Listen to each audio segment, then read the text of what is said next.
Gabriella. Hey everyone. So for today's panel, we'll be taking a deep dive into what's happening within each of the panelists' organizations to discuss their priorities in the run-up to the removal of third-party cookies. Before we kick that off, though, we just wanted to provide some useful context, which hopefully sets the scene for the panelists coming up. So I'm sure everyone on this call will know that the collection of data on your consumers, on your audiences is being challenged. But really, how did the industry get to this point? And we really believe that it lies in the reality that today, vast amounts of data are being collected about consumers as they're tracked across the web without consideration for privacy. And that's resulted in more data existing about each of us than ever before. And that data is growing exponentially. And whilst this data is valuable, how it's collected and handled has often come at the expense of our privacy. So what's happening now is that globally, regulation has started to catch up with this. Regulation which is effectively seeking to protect user privacy and ultimately is forcing platforms and browsers to adapt. And it's changed the rules for who can collect data and how that data can be used. Forrester called this data deprecation. And it's a warning that brands can't achieve their marketing goals at the expense of customer trust. So we recently ran a study with Forrester to find out how brands and publishers are dealing with data deprecation. And what we found is that there are pockets of positivity within the chaos that everyone's experiencing right now. And there are steps that both publishers and advertisers can take to ensure data privacy is built into digital advertising. And one of the main findings is that publishers and advertisers should partner to solve data deprecation and identity challenges. And we're already starting to see this happen. 60% of the publishers who Forrester spoke to said they have 5 or more direct relationships with brands to sell their own first-party audience data. And on the other side, 48% of advertisers have already developed 5 or more direct relationships with publishers already. Publishers' first-party data is a privacy-safe foundation for brands to continue targeting consumers without having to identify or track them across domains. And the reason why these direct relationships are so vital is that 1, both publishers and advertisers are data owners. 2, publishers and advertisers have a one-to-one connection with their audiences and their consumers. They have that direct relationship. 3, they have a clear value exchange in order to collect consented first-party data. And finally, as data owners, they have a responsibility to stay in control of their data and ensure that it doesn't leak outside of their organizations. So we'll talk more about actioning first-party data in the discussion, but publishers and advertisers will need a secure way to match their first-party data rather than hand it over to third parties to activate. This will ensure user privacy is built in and will start building, or more importantly, rebuilding consumer trust. And the final piece of context before we dig in with the panel is that another major finding to come from the Forrester report is that 41% of advertisers still rely exclusively on third-party data for targeting and for measurement. And this is data that come 2022 will no longer exist. Whilst it's definitely not too late to shift from third-party to using publisher first-party data, that process of learning, investing, and testing needs to start now. So with that in mind, let's bring in our panel and kick off the conversation. So today on the panel, we have Eva, who is the Digital Audience Activation Lead at Nestlé. We have Oscar, who is the Audience and Data Management Platform Lead at Orange. We have Maria, who's the Global Head of Media and Advertising at Montblanc. And we have Matthew Rance, who is the Head of Commercial Data at Immediate Media. Thank you, everyone, for joining the panel today. With that kind of in mind, let's start first with kind of setting the scene for what life is like in your organizations. So what we really wanted to dive into to kind of kick things off is what the general feeling towards what's happening to data and data-driven marketing right now is for you. The Forrester study we mentioned shows that 73% of brands are concerned about increasing privacy regulations. and 70% state that they're concerned that consumers will decline consent to use their data for marketing. So maybe to kick things off, Oscar, what's the feeling right now within your organization towards the loss of third-party cookies, the browser changes, and the tightening privacy regulation? Yeah. So here at Orange Spain, we're quite concerned regarding the deprecation of third-party cookies. So it's something that we feel like is out of our control, that is not something we can control. Saying these regulations, we feel that is something good, and we have feel that it hasn't impact too much in our business. So later, last year on October, the regulation changed here in Spain, so we need an explicit consent from users in order to implement cookies on them. So something that seems so extreme and something that require an explicit consent. We seen obviously a drop on traffic, but the drop of traffic was on users that just arrive on your website because they click on error or any advertising on our site, so they wouldn't like to navigate on a website. So we didn't see an effect on business, any business drop regarding that. So most of our users, our customers, they are happy to receive commercial communication from us, whether it's that on Facebook or on Google. So we haven't seen any specific traffic.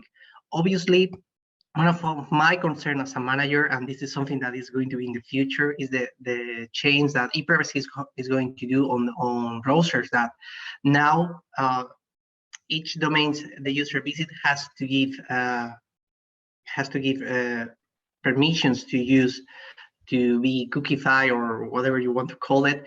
Right now, that's going to change. That's going to be on the browser level, and that's something that scares me because I don't know how it's going to be, how the user is going to react, and that's going to be, I believe, a huge challenge. Yeah. So it sounds like right now, kind of from a regulation perspective, kind of things feel okay, but the changes with kind of cookies bring more challenges. Yeah. Eva, kind of over at Nestlé, how does that differ, kind of given the relationship you have with your consumers, slightly different to what Orange have? Yeah, so in our case, I think on the regulation side, I mean, it's okay. So we have been adapting ourselves on this explicit content, and I think the consumers have been reacting properly. So it's a good sign consumers get following the registration paths. What I think brands are more worried about is that third-party cookie deprecation and how this is going to directly impact both our solutions, but also in the way we are going to personalize the full experience to our consumers. So this tracking across different websites and different channels is really based on third-party cookies, and this is going away. And I think this is what is worrying our brands the most. Mainly the relationship with our consumers, how it's going to be after this third-party cookie deprecation, and how we are going to be able to get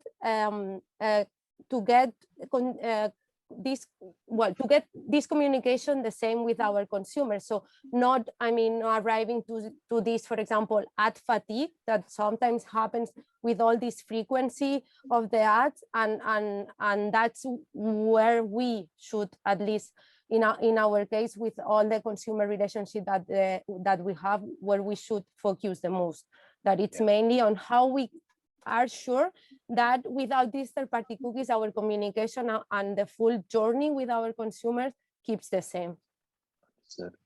And Maria, kind of when we speak to brands, I think kind of third-party cookies is quite a technical concept, and sometimes isn't well understood across the organization. How do you think kind of within your organization, kind of sentiment towards the loss of cookies and these technical problems will change kind of in the coming months as we get closer and closer to that Google deadline? So for us, it's really tricky as well. We work with our media agency, of course, and also formalizing our own DSP now more and more. We are checking also on what we can in-house. We're checking on further positions, data engineers we could also hire internally for further training, for example. So it's really an ongoing discussion. And we just also recently started our own attribution modeling setup, switching to DDA versus last click. And now with the even trickier collection of first-party data, we also have to see how we revise the complete setup for attribution modeling. Okay. Wow. Okay. So heavy in-housing ahead of this. And Matt, from kind of the publisher perspective, I suppose this uncertainty, this chaos feels like something publishers have been aware of for a while with kind of what happened with Safari and Firefox. But how are you at Media? How are you approaching the uncertainty, the complexity caused around so many announcements, so many updates from Google, from Apple, and from others? Yeah, so I think that's the issue, right? Is that at the moment it sort of feels like it's never been more complex. You know, virtually every single day we're seeing a new article on the trade press about a new development or, you know, a new way in which we think the technology is going to sort of play out. And so one of the things we've really tried to do at Media recently is to sort of reduce a lot of that uncertainty, which I think is probably the key to sort of any management decision. And in part of doing that, I think it's really about firstly recognizing that the landscape is extremely complex right now and also always changing. And so what we've tried to do really, and it's quite simple, I guess, is to sort of get everything down on paper, to really sort of face up from a business perspective, like what's actually happening here, what are the changes taking place and why are they happening? What are all of the different solutions out there, every single one, and we sort of tries to categorize these based on, you know, sort of their approach and their angle. And we've really tried to go into the details of each one in terms of how we think they really work and ultimately how we feel about that. And what it's actually been very helpful because we've been able to instantly sort of get a pretty clear picture on those that we really like, those we want to prioritize versus perhaps some of those approaches which we don't really think are going to perhaps last long term or where user privacy is really at threat. And it's given us a pretty sort of robust frame for testing in the next sort of year or so. And I think that's a really important thing as well. You know, we're hearing this a lot now, and I totally agree with this whole concept that now really is the time to be testing. We do still have time. And I think, you know, that really there's no excuses to really not begin testing a lot of the solutions out there. You know, we're really trying to sort of hold all of these different technologies and approaches to account. You know, we've got separate KPIs for each one, so we can sort of tick off and properly review each one as we sort of make our way through. The other thing I will say that the sort of the way that we're sort of trying to approach this differently this time around, let's say as a publisher, is that historically, I think as a business, we've always been able to get away with operating very effectively in silos, not just at Immediate, but I think, you know, all publishers almost, and actually, you know, many advertisers and brands and stuff.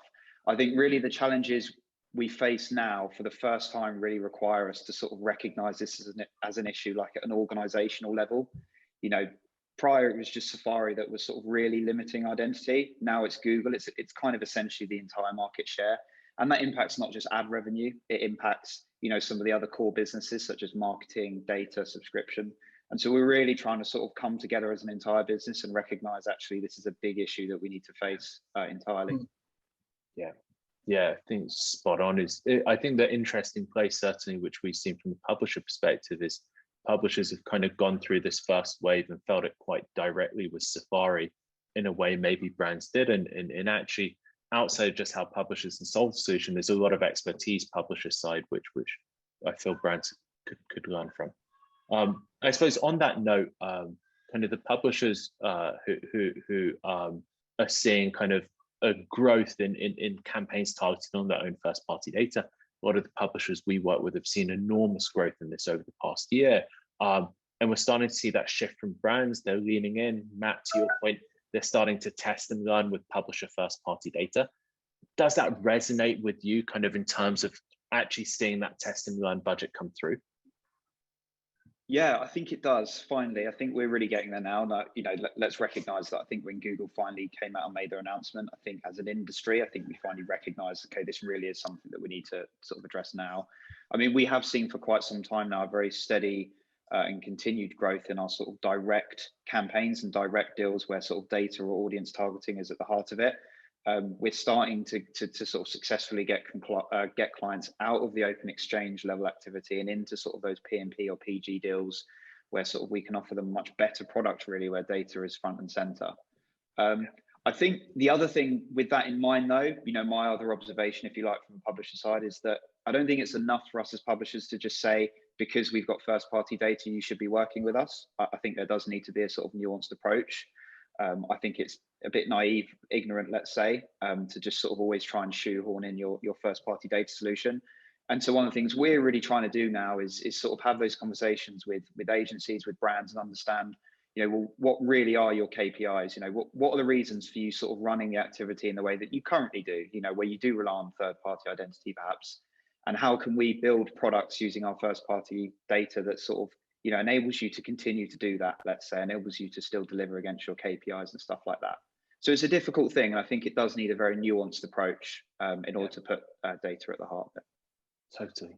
And maybe putting this one to the brands, kind of, if you think about your own data too, what do you see as your options for actioning that data? Kind of, Oscar, kind of, you've spoken previously around kind of flocks, but also starting to look at second-party data deals. How do you think about that activation of data without cookies? So that's the real challenge. I mean, it seems like as long as you have like a personal identification, like an email or a phone number, you are going to be able to target the user. Whether it's on Facebook, on Google, it's not so clear for me if these identity resolution partners are going to work in the post-cookie world. I guess yes, because some of the publisher, they have like the subscription model, they have a login, so you will be able to find out those users. But the real challenge is how you're going to target a user when you don't have like an email or a phone number. That's the real challenge. And here it comes different options. As you said, second-party data, but it's so scarce. It's so difficult for brands to reach out or to get deals of second-party data with other companies. It's so complex to get that. I mean, in Orange, we only have one data, so it's so complex. And flocks, to me, seems like a black box, and it's unclear the rules where you are going to be conformed to enter as a user in a flock. And it seems like the perspective for flocks, as Google has presented, is more for branding purposes rather than performance. So that might be good for branding, but for performance, it's not clear if it is going to work. Yeah, makes a ton of sense. And Eva, kind of Nestlé, I know you kind of explored similarly. What's kind of been what have you seen kind of as options for actioning on this data which you've been collecting? So on our case, and going back to the second party deals, so in the past, several brands already, I mean, were exploring these options and being able to use second party data for their campaigns. Now, what we are doing is to explore it at global level. So what we are trying to get is global deals for all the markets where this partnership is available, in order for the different brands across the different markets are able to use this data. As Oscar was saying, I mean, about these identity resolution partners and the different tools that we have been using, I mean, the idea, I think it's the one that we should follow to get this data in-house, or at least to use it with this partnership.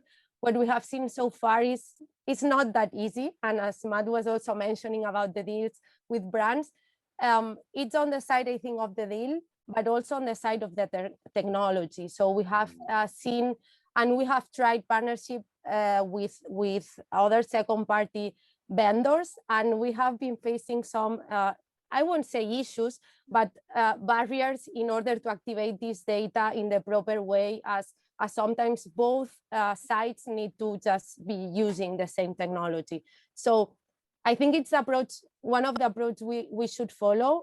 It's not that as straightforward as we would like to, but I really think that we should pushing for these second party deals, because it's one of the options that we have for this cookie deprecation, for sure. Totally.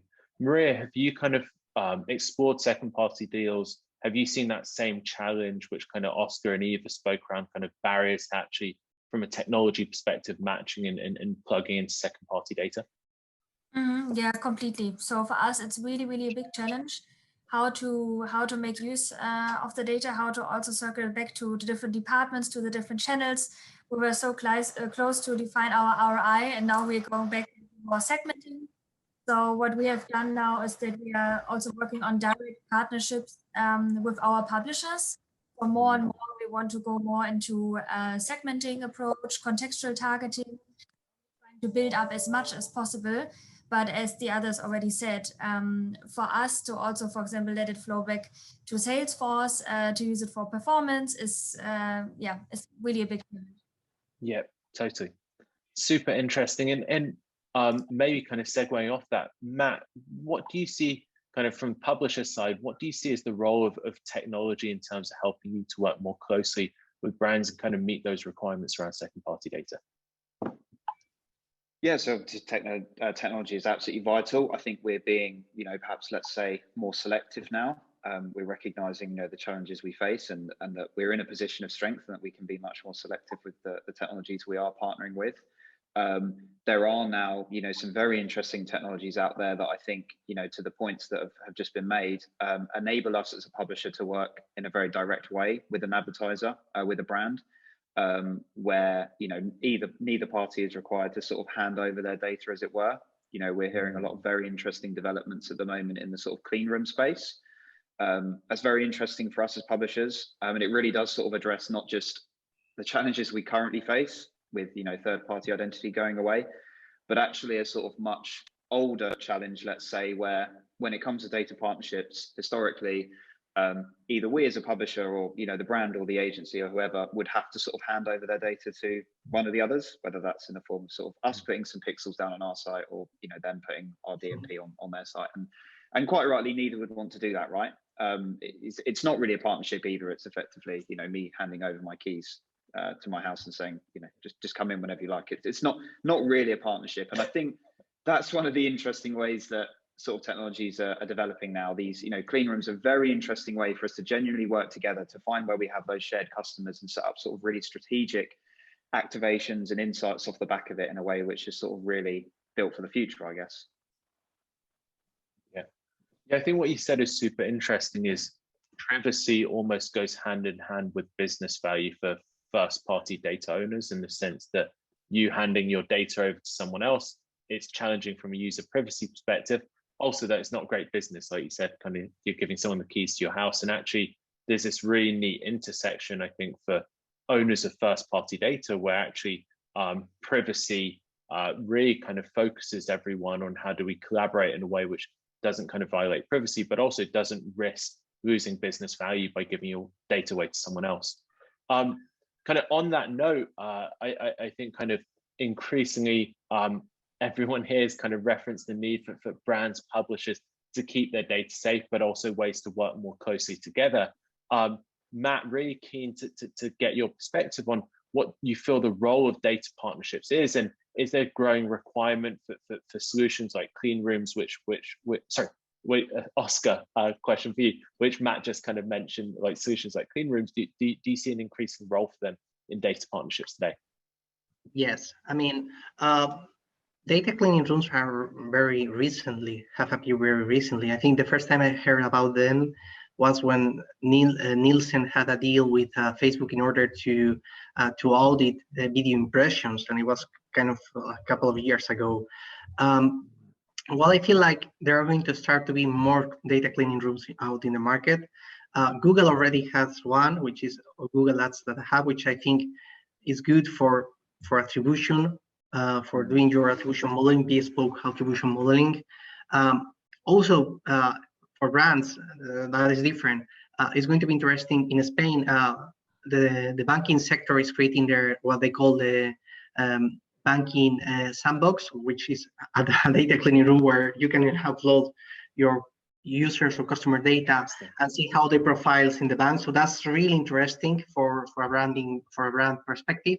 But obviously, publishers will need to develop their own data cleaning room, so brands like Orange can upload their customer data and see how they profile on their site, like we did before, and try to find the same users on the publisher side. Nice. And Maria, kind of from your perspective, how do you look at this kind of playing out over the coming months? Mm-hmm. So I wish there would be already luxury sandbox, which we could use partners who are ready to purchase a 4K watch. Unfortunately, not yet. So for us, the really long-term mission now to bring on board. And as I said, like first now, I want to increase our publisher relationships, work with them as best and strongly as possible, to also have more, I would say, then as said, contextual targeting. And then we also have to see like how we implement Flock, for example. We work very close also with Google now. They want to upgrade us on all the solutions. But for me, I still don't know how to do the performance part on an always on basis. That's for me still to be seen. Mm-hmm. Yeah, totally. And kind of Flocks has been referenced several times. Matt, from kind of a publisher's perspective, how do you look at kind of these slightly more black box solutions in comparison to maybe slightly more open solution like a clean room? So Google Flocks is an example. Yeah, I mean, I would probably caveat by saying that I think, you know, regardless of why you think, for example, Chrome are making those changes, obviously that's very much up for debate. I think the good thing is they are offering some solutions, many solutions, in fact. Obviously they have a long way to go. The one thing I will say, and to sort of counter that point, is that, you know, publisher-led solutions around this sort of thing, you know, there are ways in which publishers can currently already offer an approach very similar, if not exactly the same, to Flocks. And they're very much not a black box solution. In fact, they are quite the opposite. They are extremely transparent. They can certainly be standardized, and there's a lot of interesting developments taking place there. And really, I would say that's one of the major benefits to it, in the sense that publishers that are able to offer this solution, you know, they never need to be black box, let's say, you know, that it can always be extremely clear, transparent. And in fact, in many regards, you know, advertisers can actually have an active say in sort of how these audiences are put together, or how these sort of flocks are defined and everything else. So I think they're very interesting in that regard. Yeah, totally. I'm just conscious that we're actually coming up to time. So I kind of wanted to give a chance for any audience questions. Gabriela, I don't know if there are any kind of questions which have come through, which would be helpful to jump into. Yeah, perfect. Yeah, thank you very much, first of all, for a really insightful session. Yeah, we do have a couple of questions. So the first one is going, towards brands. So they want to know, who are you turning to prepare trusted publishers or advice from peers, agencies regarding the topic that you just covered? So let's start with Eva. And I think in our case, we are going with both options. I mean, we have global deals with trusted partners and partners that have been collaborating with us for a long time. But in addition, we are also investigating what agencies are proposing. At the end, I really think that now is the time to test and learn. So we go for both in our case. Mm-hmm. For us also, we have done roadmap planning together with our agency. So we also do publisher and agency at the same time. And publishers, as said, we have also identified the ones where we have most of the budget invested to work with them first on how to see we continue. And then we have the other, I would say, cookieless future roadmap together with our agencies. Perfect. And what about Oscar from Rance? So we're speaking with everyone. I mean, with our direct partners, publisher, media agencies, and also with different tool providers, listening what they say they can do for us, because it seems very unclear what is going to be the future in the next 1 year. Perfect. So related with that, with what you just said, people are asking as well, to all the panelists, what are your levels of confidence? Do you all feel ready for what's going to come? So I think we have to be clear with something. Google cannot destroy the digital ecosystem. If Google dared to do that, it's very clear that the United States and the Europe, they're going to sanction them. So it's going to be an alternative. I don't know how it's going to work, how it's going to be, but it's clear that Google cannot destroy the digital ecosystem. Perfect. What about Matthew in this regarding this question? What are your thoughts? I would echo that in some regard, and I'll say that it's comforting to know we do ultimately work in an industry which essentially funds the internet. There is huge sums of money involved, and so I think we'll always find various solutions and sort of a way through this. I would say I do have a high degree of confidence in this because I think fundamentally it's happening for the right reasons. And I would say part of that confidence is in sort of our approach, which is to really look at sort of the short to mid to long term solutions. Recognizing that this is immensely complex. There is a lot of change. There will continue to be a lot of change. And by the way, things won't get easier. I think this is very much an indication of sort of where our industry is heading. We always hear about how it will become increasingly more fragmented and everything else. And I think that's absolutely true. And I think that's why our approach as a publisher has been to really try and sort of put together a roadmap so that we can sort of ensure some degree of confidence, let's say, where we can protect our users and obviously can protect revenue long term as well, no matter sort of what comes our way. Perfect, thanks, Matthew. What about Maria and Eva regarding this question? Do you feel prepared? I would say we're getting prepared, still work in progress. And we also need to bring the right people on board. And that's, I think, very specific also to the luxury industry, which is still in the transformation phase. So now we are really urged to transform and to accelerate. So I would say for us, work in progress. I would not say we're ready yet, but we're doing our best to very soon. Perfect. Eva? Yeah, so in our case, as Maria was saying, I think it's work in progress. We are like hardly working to get our solutions and our options working. So I won't say we are 100% prepared today, hopefully, and I'm assuming that we will be by the end of the year. But but those following months are going to be hardworking and understanding what is coming, how we can solve it, and fixing everything we can. Perfect. Thank you all for sharing that. Joe, do you want to add something, like any points to summarize the session? Yeah, I thought it was super interesting. I think kind of really interesting to hear. I think really for the first time since kind of Google's announcement, really kind of widespread agreement on the need to form better partnerships and work together. Sounds like there's a real gap in terms of technology, which can help facilitate that, and a lot of change coming everyone's way. But I think kind of maybe Matt's refrain of now is the time to test and learn, whilst we've kind of got the coming months ahead, is a great way to kind of frame everything. And it sounds like on both sides there's a lot of eagerness to do that. So excited to see what everyone pulls off over the coming months.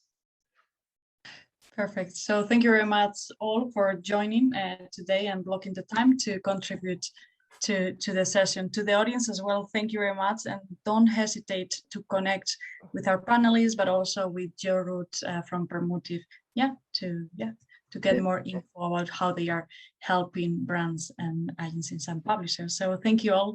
And in order to watch the next session, you will need to click the button, take me to the next session. Thank you all. Thank you. Bye. Bye. Thank you. Bye. Bye. Thank you. Bye.